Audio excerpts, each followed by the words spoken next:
हरे कृष्णा। भगवद गीता अध्याय 15 में आप सभी का स्वागत है। इस अध्याय का नाम है पुरुषोत्तम योग, सर्वोच्च पुरुष का। तो अध्याय 14 में हम लोगों ने देखा था कि प्रकृति के तीनों गुण कौन कौन से होते हैं, कैसे वो हमें इस भौतिक संसार से बांधते हैं। और हमने ये भी देखा था कि जो तीनों गुणों में स्थित रहता है उनकी गति क्या होती है। जो सतोगुण में होता है वो उच्च लोकों को जाता है, प्राप्त करता है। जो रजोगुण में होता है वो इस मृत्युलोक यानी पृथ्वीलोक में ही जन्म लेता है। और जो तमोगुण में व्यक्ति होता है वो नीचे के लोकों को प्राप्त करता है। लेकिन भगवान ने ये नहीं बताया कि जो शुद्ध सत्व में स्थित होता है उसका क्या होगा, उसकी गति क्या होगी। तो इस अध्याय में भगवान हमें ये बताएंगे वास्तव में कि उस अ, व्यक्ति का क्या होता है जो तीनों गुणों से परे हो जाता है। उस व्यक्ति की गति क्या होती है। इस अध्याय की शुरुआत करते हैं हम लोग। श्री भगवान उवाच ऊर्ध्वमूलमदः शाखम् अश्वत्थं प्राहुरव्ययम् छन्दांसि यस्य पर्णानि यस्तं वेद स वेदवित्। भगवान ने कहा जाता है कि एक शाश्वत वृक्ष है जिसकी जड़ें तो ऊपर की ओर हैं और शाखाएं नीचे की ओर, तथा पत्तियां वैदिक स्रोत हैं। जो इस वृक्ष को जानता है वो वेदों का ज्ञाता है। देखिए, भगवान यहाँ पे एक वृक्ष के बारे में बात कर रहे हैं। और ये जो वृक्ष है ये कैसा है, ये उल्टा है। क्या मतलब, इसकी जो जड़ें हैं ये ऊपर की ओर है और जो पत्तियां हैं ये नीचे की ओर है। तो यहाँ पे जिस वृक्ष की बात भगवान कर रहे हैं वो वृक्ष और कोई नहीं है, जो है कि हमारा भौतिक संसार है जिसमें कि हम लोग अभी हैं। तो जो भौतिक संसार है, भगवान ये बता रहे हैं कि जो भौतिक संसार है वो आध्यात्मिक संसार का प्रतिबिंब है, उल्टा प्रतिबिंब है। देखिए, हम बार बार ये चीज बोलते हैं कि अ, इस भौतिक संसार में जो कुछ भी है वो सब कुछ क्या है, वो सब कुछ क्षणिक है, वो सब कुछ टेम्पररी है। यहाँ पे मिलने वाला सुख जो है वो टेम्पररी है, मिलने वाले फल जो है वो सब टेम्पररी है, क्षणिक है। तो अगर यहाँ पे जो कुछ भी हमें मिल रहा है वो सब कुछ क्षणिक है, तो कोई तो ऐसी जगह होगी जहाँ पे सब कुछ परमानेंट होगा।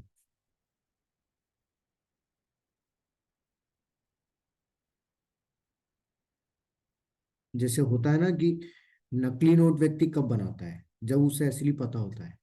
तभी तो वो उसको कॉपी करता है ना, तभी उसको नकली बना सकता है वो। तो वैसे ही है कि कहीं तो असली चीज होगी, कहीं तो सब कुछ परमानेंट होगा, तभी तो यहाँ पे टेम्पररी है।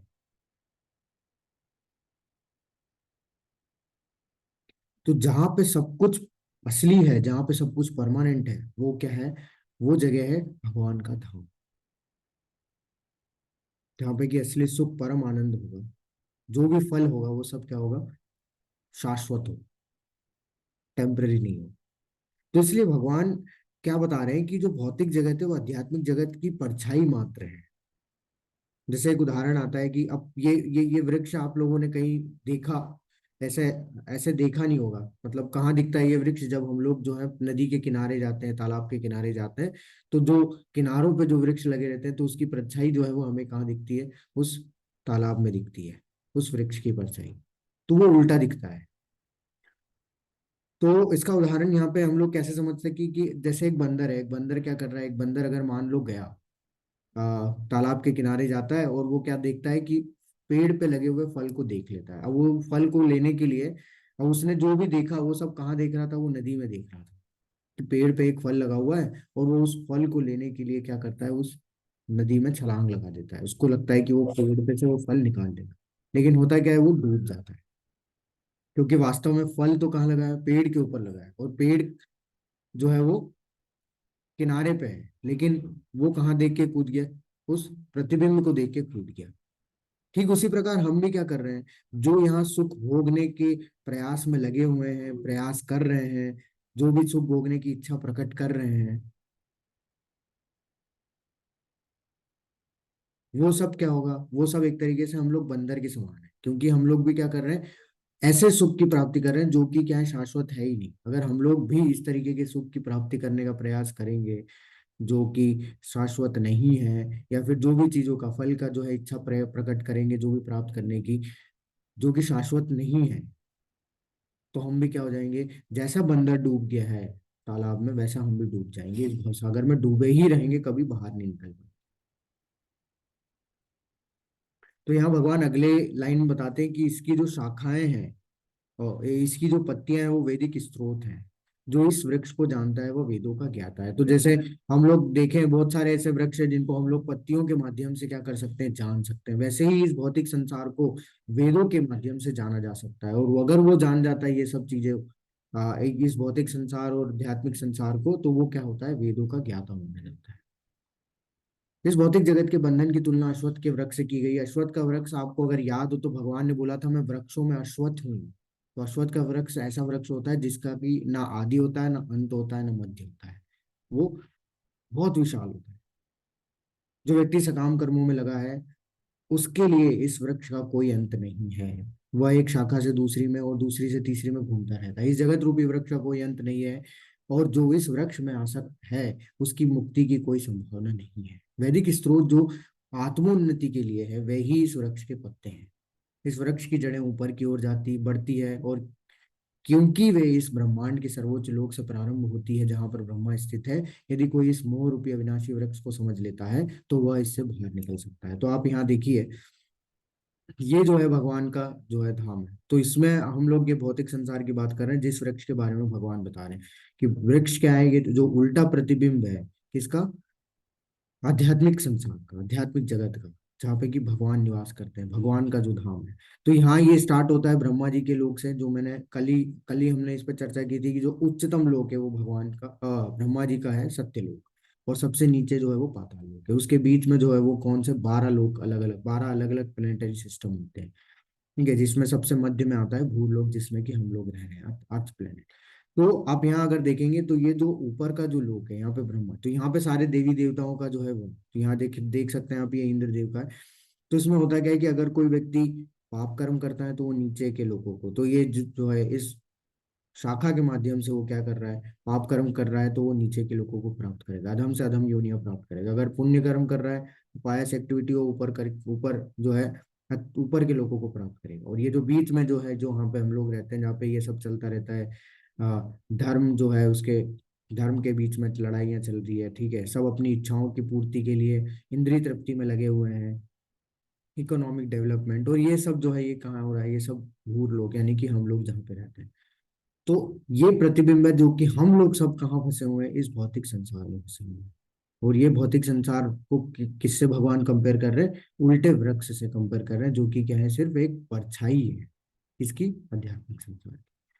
इस वृक्ष की शाखाएं ऊपर तथा नीचे फैली हुई है और प्रकृति के तीनों गुणों द्वारा पोषित है। इसकी टहनियां इंद्रिय विषय है। इस वृक्ष की जड़ें नीचे की ओर भी जाती है, जो मानव समाज के सकाम कर्मों से बंधी हुई है। तो जैसे मैंने अभी आपको बताया कि जो जड़ें नीचे की नीचे जाती है वो एक तरीके से क्या है, वो हमारी फल की इच्छा का प्राप्त करना है हमें, तो वो हमें क्या मिलेगा, फल की इच्छा प्राप्त होती रहेगी और हम लोग इस संसार में घूमते रहेंगे, क्योंकि वो फल जो है उसके प्रारब्ध हम लोग को भोगने पड़ेंगे। तो यहाँ हम लोग क्या करते हैं, सिर्फ और सिर्फ क्या करते हैं, सेंस ग्रेटिफिकेशन, इंद्रिय विषयों के बारे में सोचते हैं। तो वास्तव में ये जो वृक्ष है इसको पोषण कहाँ से मिलता है, तीनों गुणों से। क्यों, क्योंकि हम लोग तीनों गुणों में बंधे हुए हैं। तो भगवान यहाँ पे यही चीज फिर से बोल रहे हैं कि जो भौतिक संसार रूपी वृक्ष को कैसे पोषण मिल रहा है, इन प्रकृति के तीनों गुणों से। तो जो जितना हम प्रकृति के तीनों गुणों में उलझे रहेंगे, ये वृक्ष हमारे लिए उतना ही बड़ा होता जाएगा। यानी कि हम इस भौतिक संसार में उतने ज्यादा तरीके से क्या होते जाएंगे, उलझते रह जाएंगे, कभी भी इसमें बाहर नहीं निकल पाएंगे। लेकिन फिर इससे बाहर कैसे निकले, कुछ तो होगा सॉल्यूशन। बिल्कुल भगवान यहाँ पे सॉल्यूशन देते हैं। इस वृक्ष के वास्तविक स्वरूप का अनुभव इस जगत में नहीं किया जा सकता, क्योंकि वो इतना विशाल है। कोई भी नहीं समझ पा सकता है कि उसका आदि कहाँ है, अंत कहाँ है और इसका आधार कहाँ है। लेकिन मनुष्य को चाहिए कि इस दृढ़ मूल वाले वृक्ष को विरक्ति के शस्त्र से काट गिराए। तत्पश्चात उसे ऐसे स्थान की खोज करनी चाहिए जहां जाकर लौटना न पड़े, और जहां उस भगवान की शरण ग्रहण कर ली जाए जिससे अनादिकाल से प्रत्येक का सूत्रपात तथा विस्तार होता आया है। अब देखिए, वास्तव में हम जो है इससे बाहर कैसे निकले, फिर कुछ तो रास्ता बताना होगा भगवान। अब जब यहाँ पे सॉल्यूशन, जब प्रॉब्लम बता रहे हैं तो प्रॉब्लम के साथ साथ क्या बता रहे हैं, हमें सॉल्यूशन भी बता तो हमारे इस संसार में फंसने का मूल कारण क्या है? हमारे इस संसार में फंसने का मूल कारण है आसक्ति।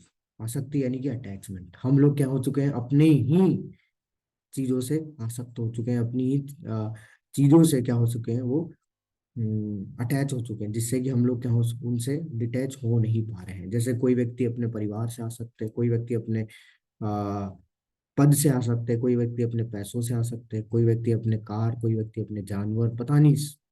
पूरे भौतिक संसार में किसी न किसी चीज से या भौतिक संसार से ही हम लोग क्या है, आसक्त है।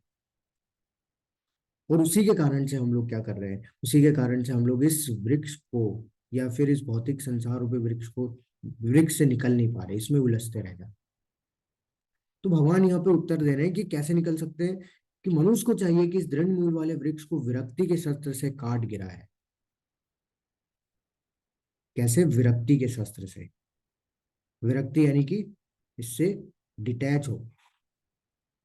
तत्पश्चात, अब देखिए, अगर हम लोग किसी चीज से डिटैच हो जाते हैं तो हमें उसको कहीं ना कहीं लगाना होगा, क्योंकि हमारी जो चीज है, हम अगर हम लोग किसी से विरक्ति ले भी लें तो हम लोग क्या हो जाएंगे, हम लोग एक तरीके से काम कार्य नहीं कर पाएंगे, क्योंकि आत्मा का स्वभाव ही है कि वो क्या करती है, इच्छा प्रकट करती रहती है और शरीर के माध्यम से कार्य करती रहती है।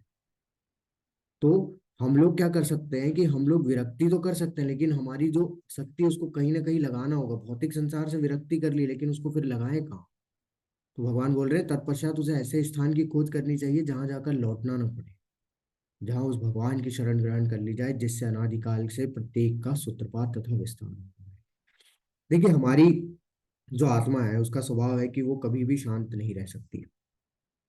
यहाँ भगवान हमें ये नहीं बोल रहे हैं कि आसक्ति त्याग दो।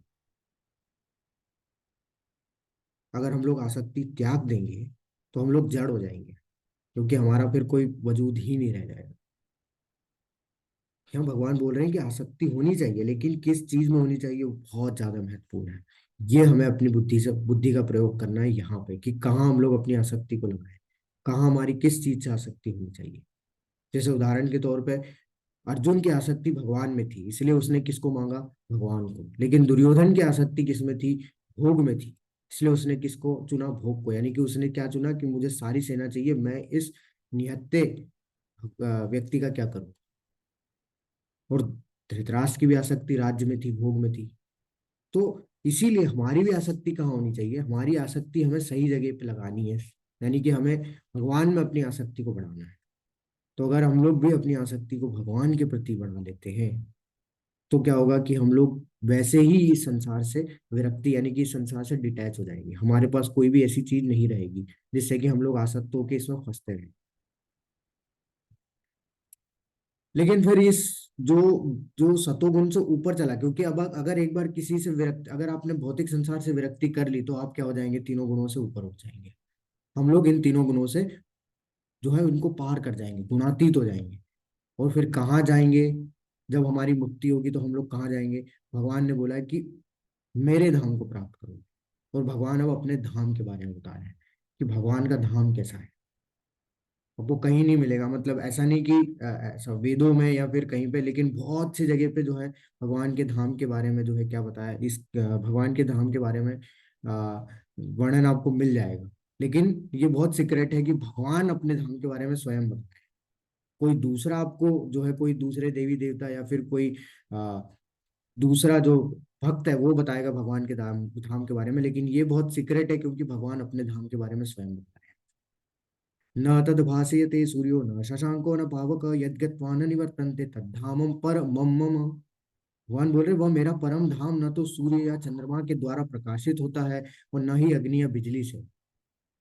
जो लोग वहां पहुंच जाते हैं वे इस भौतिक जगत में फिर से लौट कर नहीं आते। तो भगवान बोल रहे हैं कि मेरा धाम, देखिए भगवान के धाम में किसी भी तरह के द्वंद नहीं है। अगर वहां भी द्वंद होंगे तो फिर उस भगवान के धाम में और भौतिक संसार में कोई अंतर नहीं है।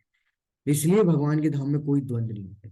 वहां हमेशा सब कुछ अच्छा अच्छा होता है। क्यों? क्योंकि वहां भगवान है, परम आनंद की स्रोत है। वहां किसी भी तरीके का दुख नहीं है, वहां किसी भी तरीके का अंधकार नहीं है। इसलिए वहां पे किसी सूर्य चंद्रमा या अग्नि बिजली की जरूरत नहीं होती, क्योंकि भगवान से निकलने वाला तेज ही इतना है कि जो उसको प्रकाशमान करता है, जो भगवान ने पहले बता दिया है 11वें अध्याय में। जो कि संजय ने हमें वर्णन किया था कि जो भगवान से निकलने वाला तेज है, उसकी हजारों सूर्य भी जब उदय हो जाएंगे तो तुलना नहीं कर सकते। और भगवान बोलते हैं यद गत्वा न निवर्तन्ते, एक बार जो वहां पहुंच गया वो कभी लौट के नहीं आएगा। तद धामम, ऐसा धाम, परम धाम मेरा है, मम, ऐसा मेरा परम धाम है।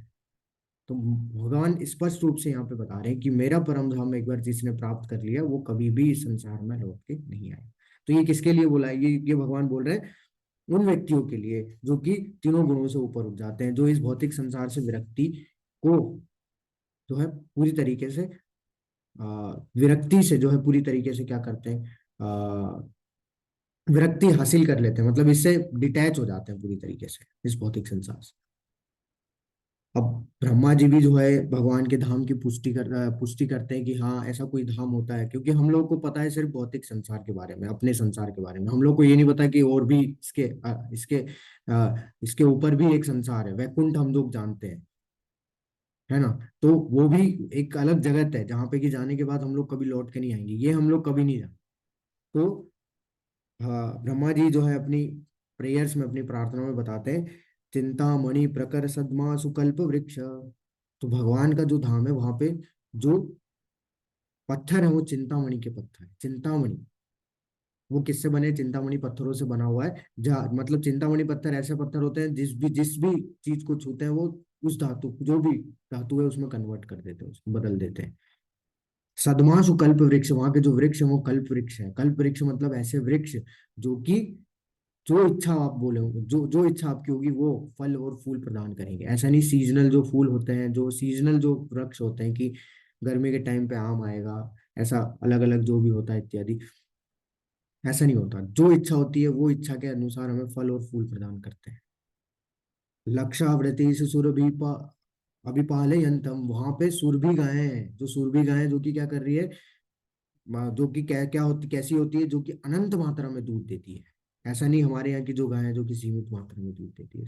तो भगवान ने बताया कि मैं गायों में सूरभी हूँ, ये भी बताया भगवान ने पिछले 10 अपने ऐश्वर्य हूँ, कि वो ऐश्वर्यों, जब अपने ऐश्वर्यों के बारे में बता रहे थे तो उन्होंने वहां पे ये भी बताया था कि मैं सूरभी गाय। लक्ष्मी सहस्त्र संभ्रम सेव्य मानव, ब्रह्मा जी बोलते हैं कि हजारों हजारों लक्ष्मी जो है वो भगवान की सेवा में उनके धाम में लगी रहती है। गोविंद आदि पुरुषम तमहम भजामि, ऐसे गोविंद आदि पुरुष को मैं क्या करता हूँ, प्रणाम करता हूँ। ठीक है, हम इस संसार में भोग करते हैं और जो भी सुख हमें भोग विलास से प्राप्त होता है, जो भी हमें प्राप्त हो रहा है वो सब क्षणिक है। ये हमें स्वीकार करना ही होगा,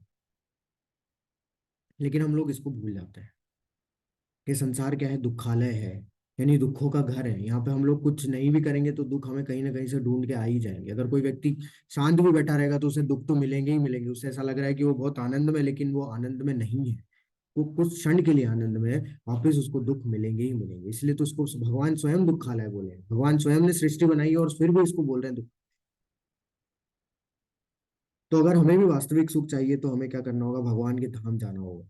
देखिए जिस प्रकार मछली होती है ना, मछली हम लोग देखें, मछली क्या करती है? मछली को अगर आप पानी से निकाल लें, है ना, वो पानी से निकाल दें, अब उसको क्या करें? आप उस पर सारे टेस्ट कर दें, जितना भी मेडिकल साइंस बोलता है सब लगा दो, क्या वो जिंदा रह पाएगी? नहीं रह पाएगी।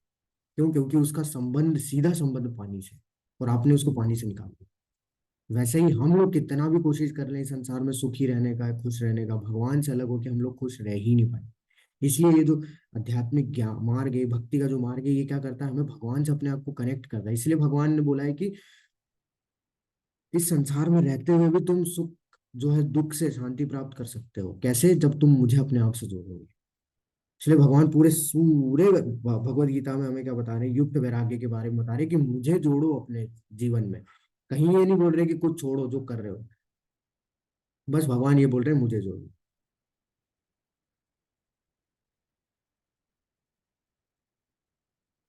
तो जब तक हम उनके धाम या फिर अपने उनके धाम वापस जाने की जिज्ञासा नहीं करेंगे या फिर उनसे जुड़ने का प्रयास नहीं करेंगे, तब तक हम लोग क्या है, इस भवसागर में दुख झेलते रहेंगे।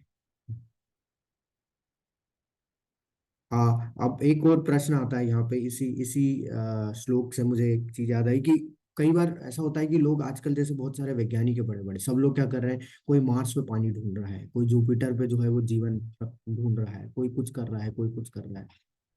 तो ये लोग पता नहीं क्या, किस तरीके से ये लोग कार्य कर रहे हैं, क्योंकि इन्हें क्या लग रहा है कि जुपिटर पे चला जाऊंगा तो वहां बहुत आनंद मिलेगा, मार्स पे चला जाऊंगा तो बहुत आनंद मिलेगा। लेकिन भगवान स्पष्ट रूप से 8वें अध्याय में बता चुके हैं, आ ब्रह्म भूनालोका पुनरावर्तिनो अर्जुन, कि ब्रह्म आ यानी कि नीचे से लेके ब्रह्म लोक तक जितने भी प्लेनेट है इस भौतिक संसार में, सब में पुनरावर्तिनो जन्म मृत्यु का चक्र बना रहेगा। फिर तुम ब्रह्मा जी के लोक में क्यों ना चले, सबसे उच्चतम लोक जो है ब्रह्मा जी का, वहां पे भी जन्म मृत्यु का चक्र है। तो हम लोग कितना भी जुपिटर मार्स पे जो है जीवन खोजने का कोशिश कर रहे हैं, लेकिन हम लोग कहीं भी जन्म मृत्यु के चक्र से बाहर नहीं निकल सकते, दुख से बाहर नहीं निकल सकते। इससे मुक्त होने का एक ही रास्ता है, वो है भौतिक संसार से मुक्ति और आध्यात्मिक जगत में प्रवेश, यानी भगवान के धाम में प्रवेश। क्योंकि भगवान के धाम में किसी भी तरीके की, किसी भी प्रकार के जन्म मृत्यु का चक्र है ही नहीं, क्योंकि वहां किसी तरीके का द्वंद्व ही नहीं है, वहां स्वयं भगवान उपस्थित है।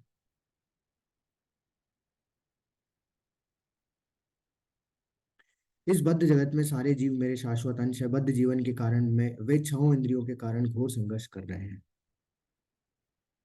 अब भगवान यहाँ पे जो बता रहे हैं बहुत ही महत्वपूर्ण है, कि हम लोग क्या है, सारे शाश्वत है। क्यों? क्योंकि हम लोग आत्मा है। और आत्मा क्या है, आत्मा कभी भी, आत्मा का कभी भी नाश नहीं होता, इसलिए आत्मा शाश्वत है। तो मतलब भगवान शाश्वत है, तो भगवान का अंश यानी कि आत्मा भी क्या है, शाश्वत है।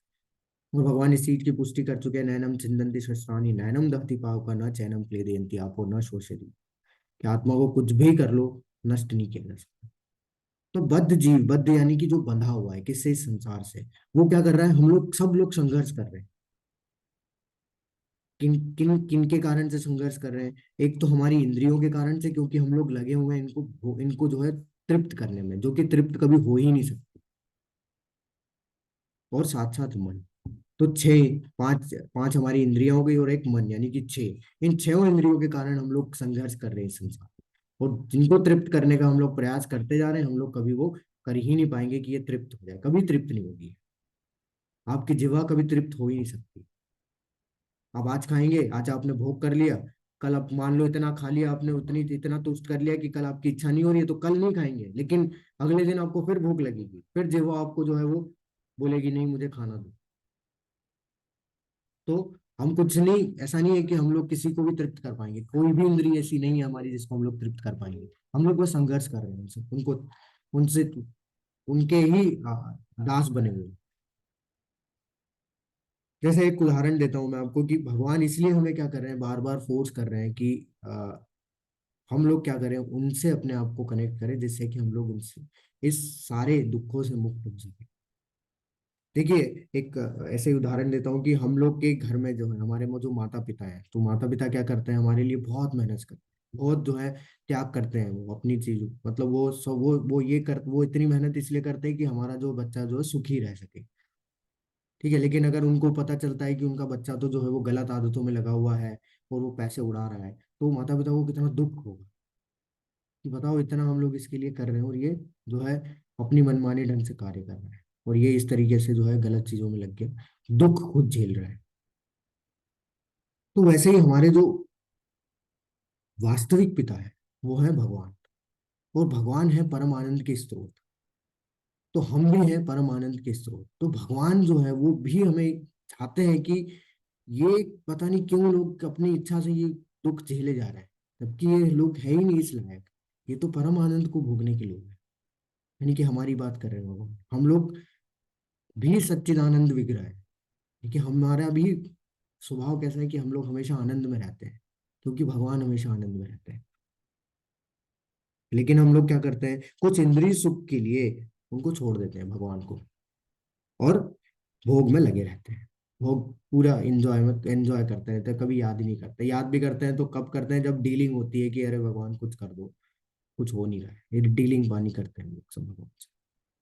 तो इस संसार में जो हमारे पिता हैं, आप देखिए, जो टेम्पररी है, क्षणिक है, हमें पता भी नहीं कि वो आ, पिछले अगले जन्म में हमें मिलेंगे या नहीं मिलेंगे, क्या पता, लेकिन फिर भी हमारे से उनका कितना अटैचमेंट हो जाता है कि वो हमारे लिए इतना सोच के हमारे लिए जब कार्य करते हैं, तो जो हमारे वास्तविक पिता है, जो भगवान है, उन उनसे हमारा कितना अटैचमेंट होगा कि वो हमारे लिए इतनी सारी चीजें कर रहे हैं। एक तरीके से जो भगवत गीता है ना, तो आचार्य बताते हैं कि ये जो भगवत गीता है, ये हम लोगों के लिए लेटर लिखा है, कि हमें बता सके कि वास्तविकता में तुम्हारा घर कहाँ है, तुम कौन हो, तुमको कैसे वापस आना है, सब चीजें बताइए हमको। तो अब हमारी ऊपर है कि हम लोग उसको कैसे आ, अपनाते हैं, अपने जीवन में उतारते हैं कि नहीं उतारते। ऐसे ही एक कथा आती है कि एक राजा होता है, ठीक है। उसका एक पुत्र होता है, तो वो पुत्र को क्या करता है, पूरा जो है जैसा वो अपना जीवन जीता है राजा, वैसा ही अपने पुत्र को भी जो है सेम जीवन जो है जीने के लिए, मतलब उसको भी सारी वही चीजें सुख सुविधा प्रदान करता है, मतलब कि राजा जैसा जीवन ही उसको देता है।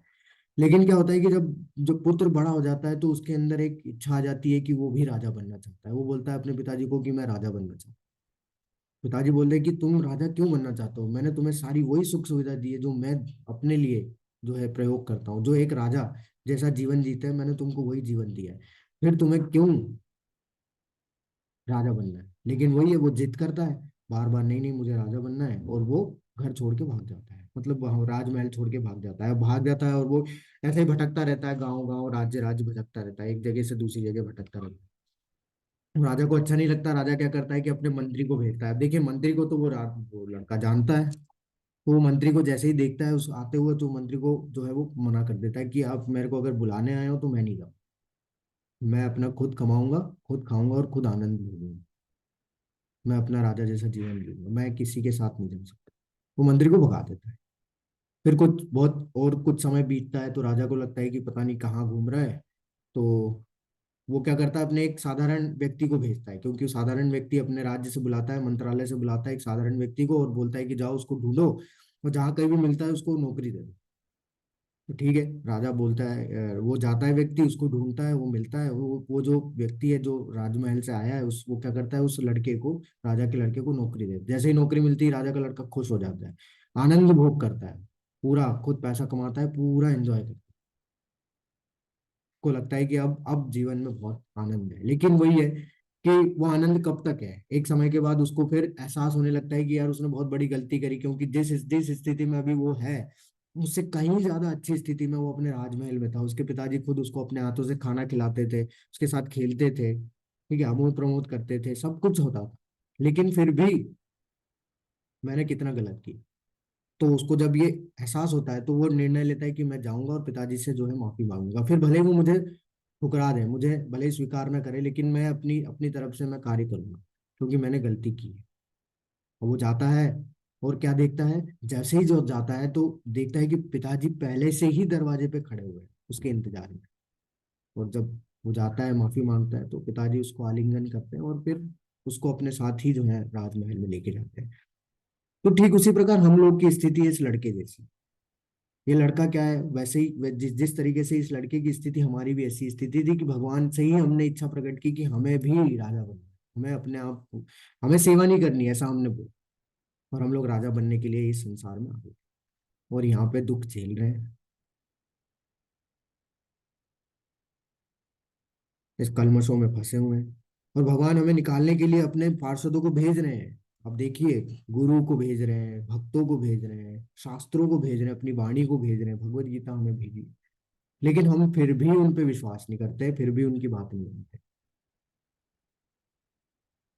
लेकिन हाँ, भगवान बोले हैं कि जिज्ञासा अगर कोई कर लेता है, तो अगर हम में से कोई की भी जिज्ञासा हो जाती है, तो फिर भगवान क्या करते हैं, भगवान स्वयं हमें बुद्धि देते हैं कि हम लोग क्या कर सके, भगवान को समझ सके और भगवान तक पहुंच सके। क्योंकि भगवान ने बोला है, तेषाम सतत युक्तानां भजताम प्रीतिपूर्वकम ददामि बुद्धिम योगम तम येन माम उपयान्ति। तो अगर तुम प्रयास कर रहे हो, तो मैं स्वयं बुद्धि दूंगा, जिससे कि तुम मुझे जान सकोगे और मेरे तक पहुंच सकोगे। तो अब ये हमारे ऊपर है कि हम लोग कितनी जिज्ञासा कर रहे हैं और कितनी प्रयास कर रहे हैं इस संसार से मुक्त होने के लिए। इस संसार में जीव अपनी देहात्म बुद्धि के एक शरीर से दूसरे में उसी तरह ले जाता है, जिस प्रकार वायु सुगंधि को ले जाता है, इस प्रकार वह एक शरीर धारण करता है और फिर इसे त्याग कर दूसरा शरीर धारण करता है। देखिए, इस पूरे में ब्रह्मांड में अनंत कोटि जो है वो ब्रह्मांड है ना। हम लोग जानते हैं कि भगवान को अनंत कोटि ब्रह्मांड नायक बोला जाता है, तो अनंत कोटि ब्रह्मांड है, और ऐसा नहीं है कि इसी भौतिक संसार में ही हमें कहीं ना कहीं जो है वो क्या मिल जाएगा, शरीर मिल जाएगा, नहीं। उस आत्मा को इच्छा के अनुसार, उसके कर्म के अनुसार जहां पे भी शरीर अवेलेबल होगा उस पूरे बहुत अनंत कोटि ब्रह्मांड में, कहीं भी उसको जो है वो शरीर प्राप्त हो सकता है। तो जैसे भगवान उदाहरण भी दे रहे हैं कि जैसे क्या है, वायु जो है वो सुगंधि को हर जगह उड़ा के ले जाती है, वैसे ही क्या करता है जो आत्मा है वो कहीं पे भी अनंत कोटि ब्रह्मांड में किसी भी जगह उसके अनुसार, उसकी इच्छा के अनुसार, उसके कर्म के अनुसार उसे शरीर प्राप्त हो सकता है। इस प्रकार दूसरा स्थूल शरीर धारण करके जीव विशेष प्रकार का कान, आंख, जीभ, नाक तथा स्पर्श इंद्रियां प्राप्त करता है, जो मन के चारों ओर संपूजित है। इस प्रकार वह इंद्रिय विषयों के एक विशिष्ट समुच्चय का भोग करता है। देखिए यहाँ भगवान बता रहे हैं कि जिस प्रकार की इच्छा होती है हमारी, है ना, यानी कि आत्मा की, उसे उस प्रकार का जो है शरीर प्राप्त होता है। उसमें विशेष प्रकार की इंद्रियां भी प्राप्त होती है जो कि उसकी इच्छा पूर्ति करती है। जैसे अगर, जैसे हाथी है तो हाथी को एक विशेष प्रकार की इंद्रियां मिली है जिससे कि वो बहुत ज्यादा खा सके, है ना। हम लोग के पास विशेष प्रकार की इंद्रियां नहीं है लेकिन हाथी के पास है। वैसे ही पोलर बियर जो होता है उसको भी विशेष प्रकार की इंद्रियां हैं कि जिससे कि वो ज्यादा सो सके। तो भगवान ये मतलब ये हमारे इच्छा पे निर्भर करता है कि हम कैसी इच्छा प्रकट करते हैं, उसके आधार पे हमें क्या मिलता है, शरीर मिलता है। और शरीर में भी उस इच्छा की पूर्ति के लिए विशेष प्रकार की इंद्रियां होती है जिसके माध्यम से हम लोग क्या करते हैं, पूरी इंद्रिय विषयों का भोग करते हैं। मूर्ख ना तो समझ पाते हैं कि जीव किस प्रकार अपना शरीर त्याग सकता है, ना ही वह यह समझ पाते हैं कि प्रकृति के गुणों के अधीन वह किस तरह के शरीर का भोग करता है। लेकिन जिसकी आंखें ज्ञान से प्रकाशित होती है वह यह सब कुछ देख सकता है। तो हम लोग को लगता है कि हम लोग सब जानते हैं, लेकिन हमें ये पता ही नहीं है कि वास्तव में जो है आत्मा एक शरीर से दूसरे शरीर में जाती है, शरीर बदलती है, और शरीर नश्वर, मतलब शरीर नश्वर है, शरीर का नाश हो जाएगा एक न एक दिन। ये भी नहीं हम जानते कि कार्य हम नहीं कर रहे हैं। हम लोग अपने आप को अहंकारवश ये समझते हैं कि सारे कार्य मैं कर रहा हूँ, कार्य तो प्रकृति के तीन गुण कर रहे हैं। हम तो सिर्फ कठपुतली जैसे क्या कर रहे हैं, नाच रहे हैं। हम लोग इच्छा प्रकट करते हैं, प्रकृति के तीन गुण क्या करते हैं, वो कार्य करा देते हैं हमसे।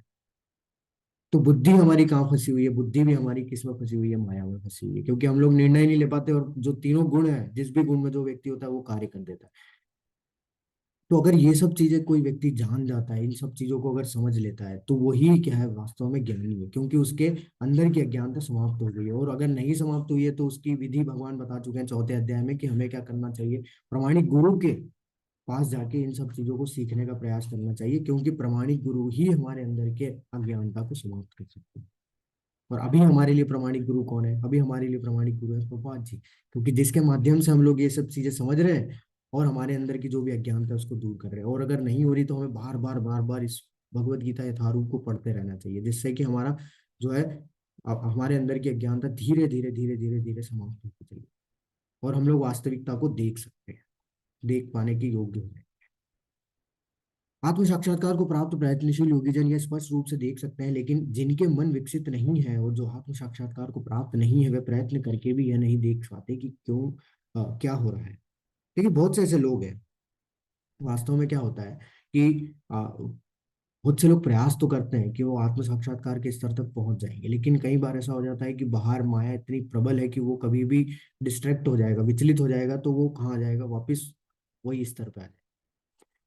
तो वो यहाँ पे भगवान बता रहे हैं कि प्रयत्नशील बहुत सारे हैं। अगर जो प्रयत्न कर रहे हैं, जो कभी भी विचलित नहीं हो रहे हैं और प्रयत्न कर रहे हैं कर रहे हैं कर रहे हैं, तो वो कभी भी जो है कहीं नीचे नहीं गिरेंगे, उनका फॉल डाउन नहीं होगा, वो स्पष्ट रूप से देख पाएंगे। लेकिन अगर जो विचलित हो गए किसी भी चीज से, तो क्या होगा, वो कितना भी प्रयत्न कर ले फिर वो नहीं देख पाएंगे।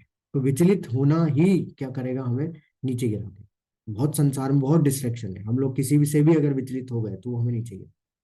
इसलिए हमारा प्रयास इतना दृढ़ता के साथ होना चाहिए कि आसपास कितने भी पापी क्यों ना हो, हमें कभी भी उससे फर्क न पड़े। जैसे भगवान ने उदाहरण दिया था कि पद्म पद्म पत्रम इव अम्बसा, यानी कि जो फूल है, जो कमल का फूल होता है वो कीचड़ में होता है, उसके पत्ते पे पानी की बूंद टिक नहीं पाती, जबकि बीज पानी में होता है। वैसे ही हमारा भी होना चाहिए कि आसपास कितना भी कीचड़, कितना भी पाप क्यों ना हो रहा हो, हम उस कमल के फूल के पत्ते के समान हो, जिससे कि हमारे ऊपर कोई भी पाप या हमें कोई भी आसपास के पाप कर्म जो है विचलित न कर पाए। तो हम लोग क्या है, पूरे प्रयास में दृढ़ हो पाएंगे और सही चीज को सही ढंग से देख पाएंगे। अब एक प्रश्न है यहाँ पे कि सब लोग यही बोलते हैं, मतलब दिमाग में ये प्रश्न आता है कि अच्छा ये सब कुछ जो हो रहा है हम लोग देख रहे हैं, सौर मंडल, सोलर सिस्टम, ये सब जो है कितना कितना विचित्र है ना, कि इस तरह स्टेबल है, आज तक कभी उसमें कोई त्रुटि हुई नहीं है। तो ये साइंस ने कितना बढ़िया चीज बनाया है, हम लोग साइंस को जो है बढ़ावा देते हैं। ठीक है, तो यहाँ भगवान यही हमें समझा रहे हैं कि मैं प्रत्येक लोक में प्रवेश करता हूँ और मेरी शक्ति से सारे लोग अपनी कक्षा में स्थित रहते हैं, मैं चंद्रमा बनकर समस्त वनस्पतियों को जीवन रस प्रदान करता हूँ। तो हमें यहाँ समझा रहे हैं कि जो कुछ भी हो रहा है इस जगत में, वो इस ब्रह्मांड में पूरे, वो कैसे कैसे संभव हो पा रहा है, सिर्फ और सिर्फ मेरी शक्तियों से। अब कोई किसी व्यक्ति से पूछता है कि ये जो ग्रह है ये अपनी ही कक्षा में कैसे घूम रहे हैं, तो जवाब क्या आता है? जवाब आता है कि ग्रेविटी, गुरुत्वाकर्षण बल के कारण से। अच्छा, गुरुत्वाकर्षण बल के कारण से घूम रहे, बहुत अच्छी बात है, क्योंकि ये विज्ञान ने बताया। क्योंकि हर एक चीज, हर एक व्यक्ति को सिर्फ ये पता है कि सब कुछ जो है विज्ञानों के नियम के आधार पर संभव हो पा रहा है। लेकिन जो विज्ञानों के नियम है, ये तो खोजे गए हैं, जितने भी साइंटिस्ट थे, जितने भी जो वैज्ञानिक है, उन्होंने क्या किया है, ये सारे विज्ञान के नियमों को खोज किया है। तो जब खोजा है, तो ये किसी ने तो बनाया होगा ना। तो इन्होंने तो खोज की है, तो बनाया किसने है? भगवान ये चीज की पुष्टि कर रहे हैं कि ये सब मेरी शक्तियों के कारण से ही संभव है, यानी कि ये सब किसके बनाए हुए हैं? ये सब भगवान के बनाए नियम। हम लोग सिर्फ रिसर्च कर रहे हैं, सर्च कुछ नहीं कर रहे इस संसार।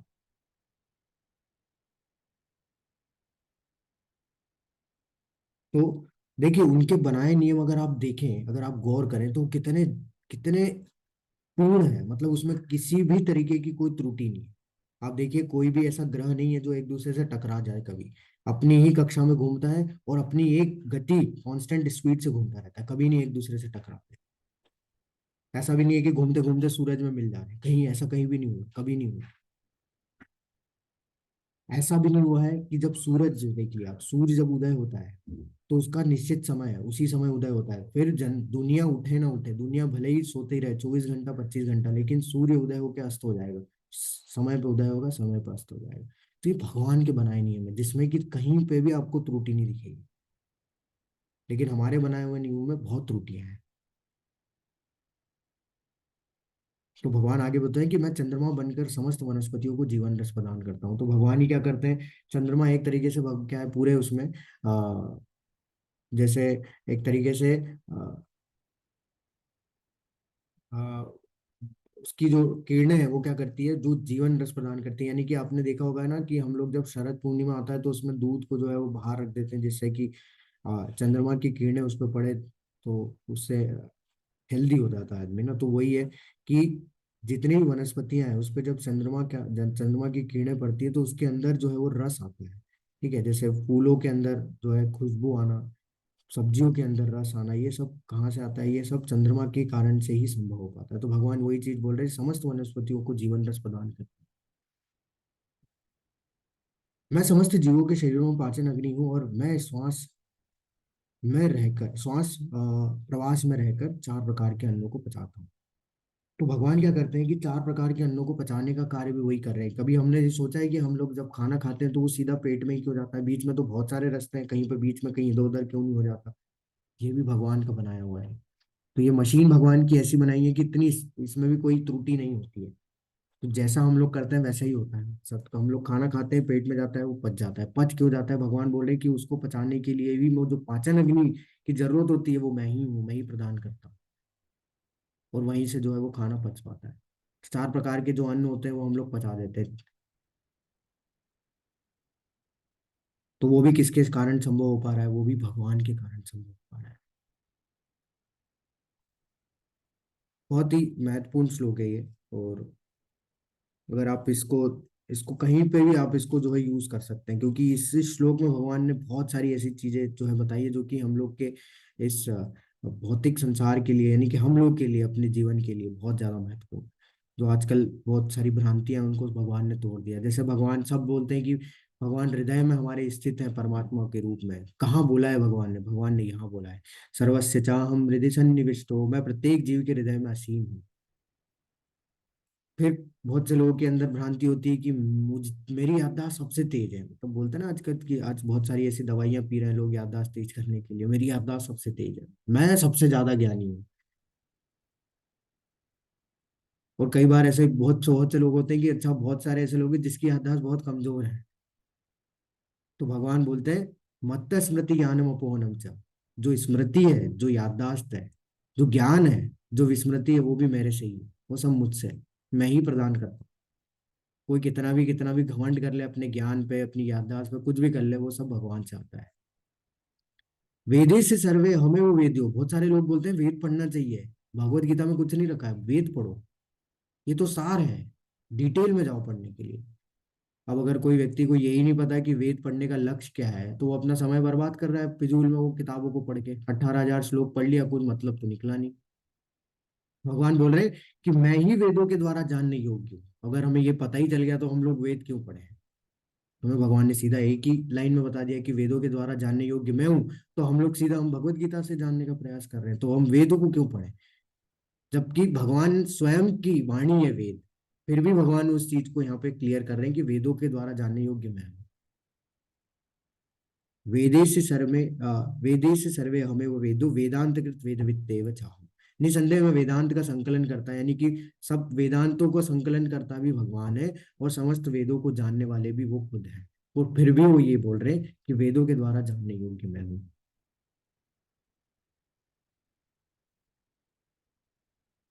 तो यहाँ पे सबसे महत्वपूर्ण चीज हमने देख ली कि भगवान हमारे हृदय में आसीन है, ये भगवान स्वयं इस चीज के बारे में बताए, इस चीज को प्रूव कर दिए। दूसरी चीज है कि भगवान से ही स्मृति आती है, ज्ञान आता है, और विस्मृति आती है। देखिए, विस्मृति भी देते हैं भगवान, विस्मृति यानी कि हमें भूलने की क्षमता भी भगवान से ही आती है। तो हम लोग जो चीजों को भुला चुके हैं, अपने पास्ट को भुला चुके हैं, वो भगवान के द्वारा ही संभव हो पा रहा है, अन्यथा हम लोग उस योग्य है ही नहीं कि हम लोग उस चीज को भुला पाए। तो वास्तव में क्या करते हैं भगवान, हमारी जो पुरानी पास्ट में हमने जो भी पाप कर्म किए हैं, क्या करते हैं, उन वो चीजें हमें याद ही नहीं है आज तक ना, किसी को नहीं याद है। अगर हमें वो चीज याद आ जाएगी तो हम लोग क्या करेंगे, अब इस जीवन में अपने आप को सही ढंग से जी ही नहीं पाएंगे, सही सही चीजों में लगा ही नहीं पाएंगे, क्योंकि वो चीज हमारी रिपीट होती रहेगी, और हम लोग क्या कर लेंगे, उससे परेशान होके यही डिप्रेशन एंजाइटी में शिकार हो जाएंगे, या फिर आत्महत्या कर लेंगे। जबकि आज के जमाने में आप देखिए, इसलिए भगवान ने, देखिए कितना एडवांस है कि भगवान ने पहले ही हमें विस्मृति दे दी, जिससे कि हम लोग पुरानी चीजों को हम लोग भूल जाए, अपने पुराने जन्मों के कृत को हम लोग भूल जाए। क्योंकि आज के समय में अगर हमसे कुछ गलती हो जाती है, तो व्यक्ति क्या करता है, उसी को बारे में सोचता रहता है, और फिर वही है, अपने आप को दोषी मान के क्या कर लेता है, आत्महत्या कर लेता है। तो ये भगवान जानते थे पहले से ही, इसलिए उन्होंने हमें विस्मृति दे दी कि अगर पास्ट हमें पता चल गया कि हमने क्या क्या किया है, तो हम लोग यहाँ एक सेकंड भी जी नहीं पाए। इस तरीके का हमें जो है रिग्रेट होगा। तो हमें भगवान हमेशा हर दिन एक मौका देते हैं, इसलिए तो हर दिन जो है नया सूरज मतलब सूर्य उदय होता है, कि हम लोग के लिए हर दिन एक मौका होता है कि सुधरने के लिए। कई बार लोग बोलते हैं कि अब तो समय हो गया, अब नहीं सुधर पाएंगे, तो ये मूर्खता है। हम लोग को हर दिन मिला है सुधरने के लिए, हमारे ऊपर है कि हम लोग सुधरे कि नहीं क्योंकि विस्मृति दी है भगवान ने, हम लोग पिछले क्या हुआ वो भूल जाते हैं। उसको भुलाना चाहिए, तभी हम लोग अपनी नई शुरुआत, अपने नए जो है जीवन की शुरुआत कर सकते हैं। तो जो भगवान, देखिए जो भी चीज हमें देते हैं ना, वो सब वरदान होता है। वो कोई हमारे आ, नुकसान के लिए नहीं है। बहुत से लोग बोलते हैं कि भगवान सबके साथ जो है वो समान व्यवहार नहीं करते हैं, लेकिन भगवान बता चुके हैं भगवत गीता में कि मैं सबके साथ समान व्यवहार करता हूँ। निर्भर करता है कि हम उनके साथ हम क्या चाहते हैं उनसे, हमारा व्यवहार कैसा है, समान वैसे ही भगवान हमारे साथ भी व्यवहार करेंगे। अगर हम ईर्ष्या करेंगे तो भगवान भी हमें यमराज जैसा जो है, यमराज जी के द्वारा कृपा प्रदान करेंगे। हम प्यार प्रेम करेंगे तो भगवान भी हमारे साथ प्रेम का आदान प्रदान करेंगे, जिस भाव में हम लोग करेंगे उस भाव में करेंगे। वो हमारे ऊपर निर्भर करता है। तो भगवान हमारे लिए हमेशा हमारे हित के बारे में ही सोचते हैं, कोई भी किसी भी तरीके के गलत चीज के बारे में नहीं सोचते कि हमारा नुकसान हो सके। भगवान ने अच्छी चीज बनाई है, बुरी चीज भी बनाई है, ये हमारे ऊपर निर्भर कर रहा है कि हम लोग बुरी को देखें कि अच्छी को देखें।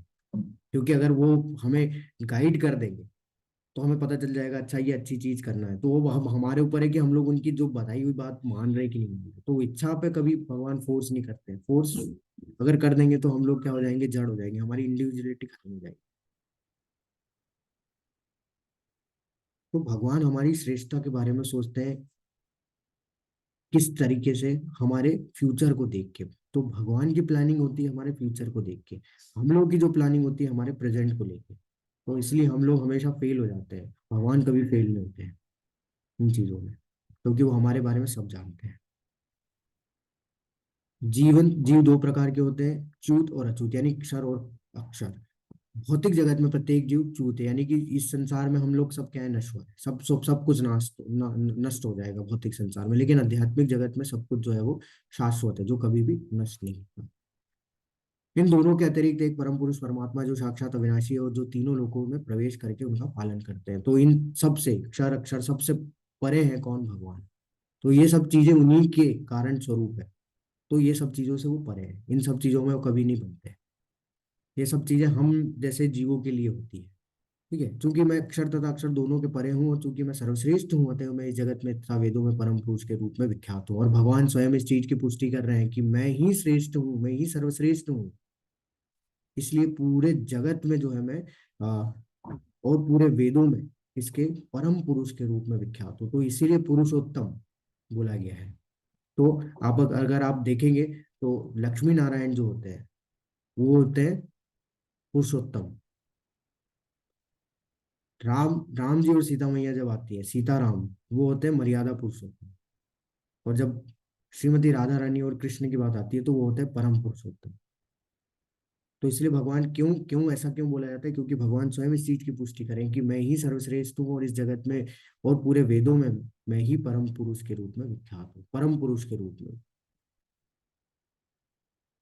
जो कोई भी मुझे संशय रहित होकर पुरुषोत्तम भगवान के रूप में जानता है, सब कुछ जानता है, वह सब कुछ जानता है, तो हे भरत पुत्र, वह व्यक्ति मेरी पूर्ण भक्ति में रत होता है। तो अगर एक बार जो जान जाएगा, वही चीज भगवान फिर से बोल रहे हैं कि जो मेरे जन्म को जान ले, जो मेरे कर्म को जान ले, जो मुझे जान ले, जो मेरी प्रकृति को जान ले, जो मुझे संशय रहित होकर सब तरीके से अगर जान जाता है और शरणागति ले लेता है, तो वो क्या हो जाएगा, वो मुझे प्राप्त कर लेगा, वो मेरी पूर्ण भक्ति को प्राप्त कर लेगा। उसमें कोई भी किसी भी तरीके का संशय नहीं है। हे अनग, यह वैदिक शास्त्रों का सर्वाधिक गुप्त अंश है जिसे मैंने अब प्रकट किया है। जो कोई इसे समझता है वो बुद्धिमान हो जाएगा और इसके प्रयास पूर्ण हो जाएंगे। तो देखिए भगवान यहाँ पे ये किसको एकदम सीक्रेट क्यों बता रहे हैं, गुप्त क्यों बता रहे हैं, क्योंकि भगवान ने अपने अंश अपने धाम के बारे में स्वयं बताया। जैसे अगर आपने देखा होगा ना, रिपोर्टर्स जो होते हैं वो सिर्फ क्या बताते हैं कि आज मोदी जी जो है हम इस वाले देश में गए, उस वाले देश में गए, आज उन्होंने ये किया, आज उन्होंने वो किया। या वैसे ही प्रधान राष्ट्रपति के बारे में भी आज बताते हैं कि ये किया वो किया, लेकिन उनके निजी जीवन के बारे में कोई नहीं बताता है कि उन्होंने अपने घर में क्या किया, उनके घर कैसा है, क्या क्या है वहां पे। ये सब चीजें बहुत सीक्रेट होती है। तो वैसे ही भगवान के साथ भी है ना, भगवान के पास में जो कुछ भी है वो सब कुछ सीक्रेट है, लेकिन फिर भी भगवान ने अपने मुख से जो है यहाँ पे सब कुछ जो है अपने बताया कि उनका धाम कैसा है, कौन जो है उनके धाम जाएगा, कौन जाने योग्य बन सकता है, कौन वहां जाने के बाद वापस नहीं आ सकता है। तो ये सब चीजें भगवान ने स्पष्ट रूप से बना दी कि उनके और भक्तों के बीच में संबंध कैसा है। तो भगवान बोल रहे हैं अगर इसको कोई समझ जाएगा, वो बहुत बुद्धिमान है, और वो उसके जितने भी प्रयास जो भी प्रयास कर रहा है वो यहाँ से मुक्त होने के, वो पूर्ण हो जाएंगे। तो वास्तविकता में क्या होता है कि जब तक हम लोग अपने आप को भगवान से कनेक्ट नहीं करते, हम लोग की स्थिति इस तरीके से होती है कि ये सब कुछ मेरा है। हम लोग बोलते हैं संसार में जो कुछ भी है वो सब मेरा है, मैंने कमाया है, मैंने संघर्ष किया है, अपने बचपन से मैंने संघर्ष किया है। वो तो मैं क्यों दान दूं, भगवान को क्यों दूं, भगवान ने थोड़ी ना मुझे कुछ दिया है। मैं सब कुछ अपने पैरों के खड़ा अपने मन से हुआ, अपने दर अपने दम पे हुआ। ये सब का ये यही एक वो होता है, सारी बोगस लाइनें होती हैं। हम तथ्य को भूल जाते हैं कि हम यहाँ पे अस्थायी रूप से, तो हम लोग कितना भी कमा लें, मृत्यु सर्व हरिष्यामी, मृत्यु सब कुछ हर लेगी। हम हमारे 10 बैंकों में अकाउंट है, करोड़ों का बैंक बैलेंस है, करोड़ों का हमारा घर है, तो एक क्षण में गायब हो जाए।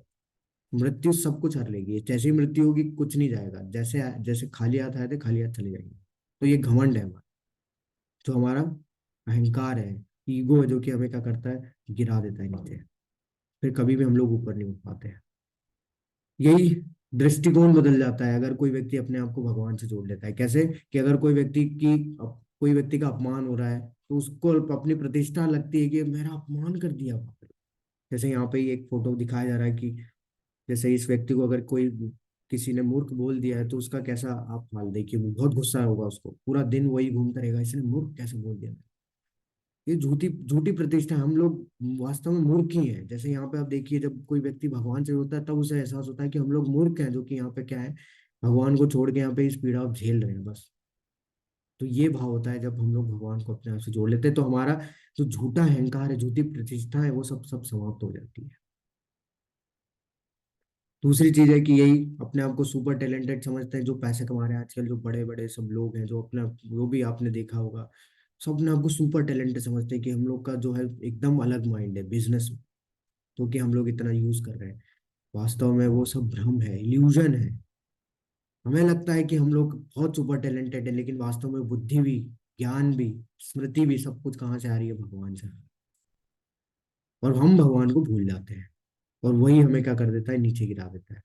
लेकिन जो व्यक्ति सब जान जाता है, ये सब समझ जाता है, अपने आप को जोड़ने का प्रयास करता है वहां, तब उसे पता चलता है कि वास्तव में मेरा जो है ही नहीं यहाँ इस संसार में सब कुछ। हम लोग तो क्या रेंट पे है, सब पूरा संसार भगवान का है, हम लोग रेंट पे बिना रेंट दिए जो है ऊपर से कब्जा करके अपने आप को जो है बताते हैं कि सब कुछ मेरा है।